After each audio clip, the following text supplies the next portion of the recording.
God bless you.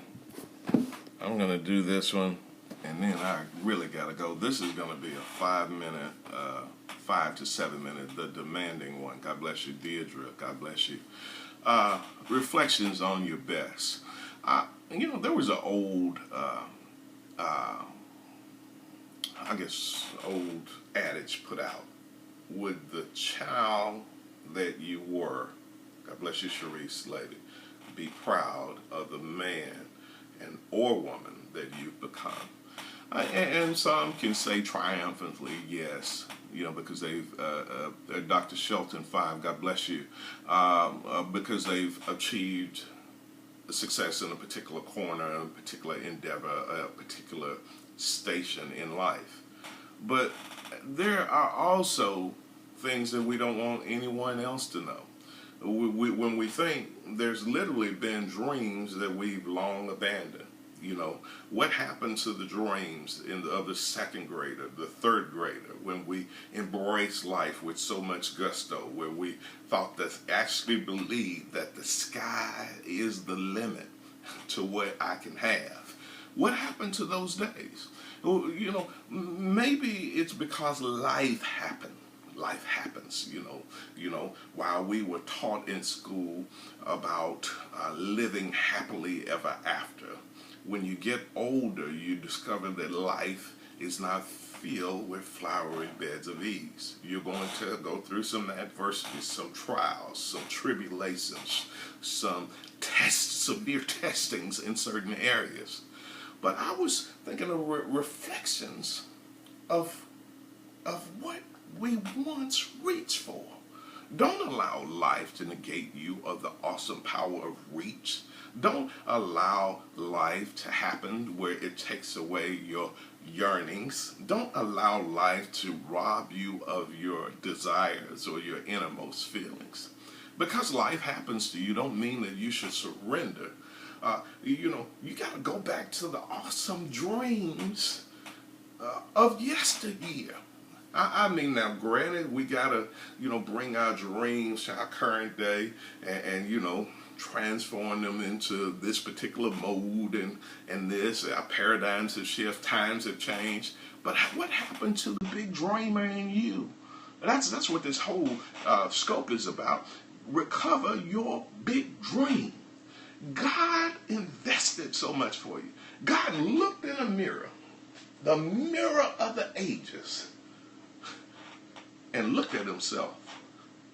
Of course, he probably said, and it was good. And then he created you from that reflection. You are created in the image and after the likeness of God. And he created each of us for dominion. So why are we afraid to dream? Why are we afraid to reach? Why are we afraid to aspire? Why are we afraid to thrust, to thrive? God didn't call us to just survive. He called us to thrive. Let us make man, Genesis 1:26, in our image and after our likeness, and let them have dominion. That means rule. How are we exhibiting rule when all we do is trade some time, some hours for dollars? We work 40 hours, we pay some bills for many years, and they give us some $100 or some key or some watch, and then we go home and then we die. God created you for so much more. We are truly living beneath our privilege when we allow the enemy, circumstances, and situations to rob us of our dreams, to rob us of our hopes, to rob us of our goals, to rob us of that which our purpose and destiny. Look, folks, it's time to dream again. I woke you up. You're scoping with me at 7 a.m. Central Time, and I'm telling you, I'm giving you a rhyming word to dream again. Dream bigger. Dream greater. Dream outside of your situation. Dream where you've never dreamed before. Recovering of that dream. Joseph had every opportunity to let go of his dream. And because his dream didn't coincide with some of the places and stations that he was. He had a great dream, but he's in a pit. He had a great dream, but he's at Potiphar's house. He has a great dream and he's in prison. Look, folks, your situation and circumstance and your location has nothing to do with the dream that God spoke over, God gave you years ago. What God has spoken over your life still shall come to pass. Stop looking at the scenery that you're seeing right now. The scenery that you're surrounded by has nothing to do with the dream that God's spoken over your life, whether it'll come to pass or not. You know, you're going to have to believe big in some obscure places. You're going to have to believe greatly when you're surrounded by doom and gloom. You're going to have to walk by faith when all your sight is already tore up.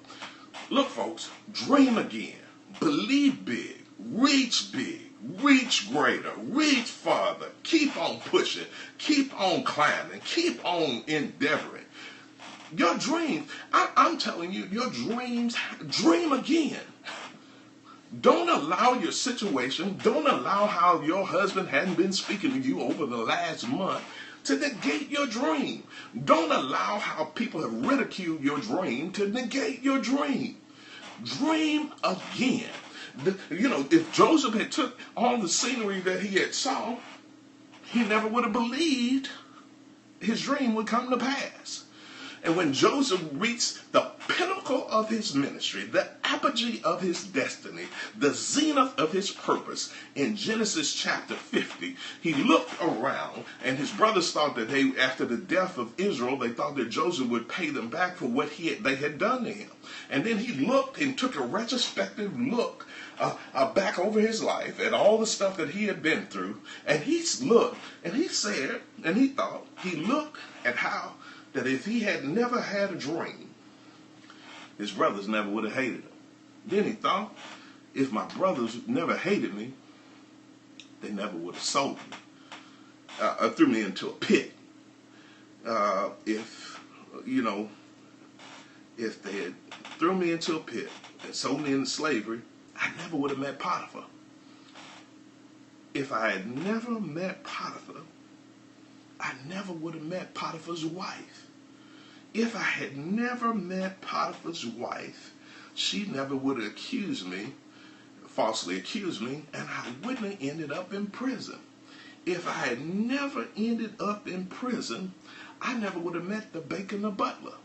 And if I had never met the baker and the butler and interpreted their dreams, they never would have had the opportunity to tell Pharaoh about how I had interpreted their dreams.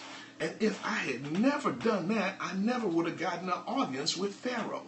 And if I never would have met Pharaoh, I never would have had the chance to interpret Pharaoh's dream. And if I hadn't interpreted Pharaoh's dream, I never would have been second in command in Egypt. As a matter of fact, what the scripture said, Pharaoh said to Joseph that only in the throne itself will I be greater. So Joseph kept dreaming and became the greatest man in the whole city of Egypt. So after he took a look at all of those things, he looked at his brothers that had done him despitefully wrong and looked at all the adverse places that he had been. And he looked, and with holy boldness, he said, "You meant it for evil, but God meant it for good." And folks, I'm telling you right now, don't look at your surroundings, don't look at your situation, don't look at your circumstances. God's about to turn that thing around for your good. Stop looking at the scenery. Stop alerting. You got to put the blinders on. You got to literally walk by faith and not by sight. One day of God's favor will bless you more than a whole lifetime of your own labor. Look, folks, it ain't as bad as it looked. God's about to turn some things around in your life. That's my scope. That should have gave you a good boost on today. Those watching on replay, tap this one. Give me some hearts on this one. Tap it, tap it, tap it, tap it, tap it. This is a word for your life, a rhema word for your life. God bless you, Jay Breezy. I pray that this word blessed you, because it blessed me in giving it to you. God bless you.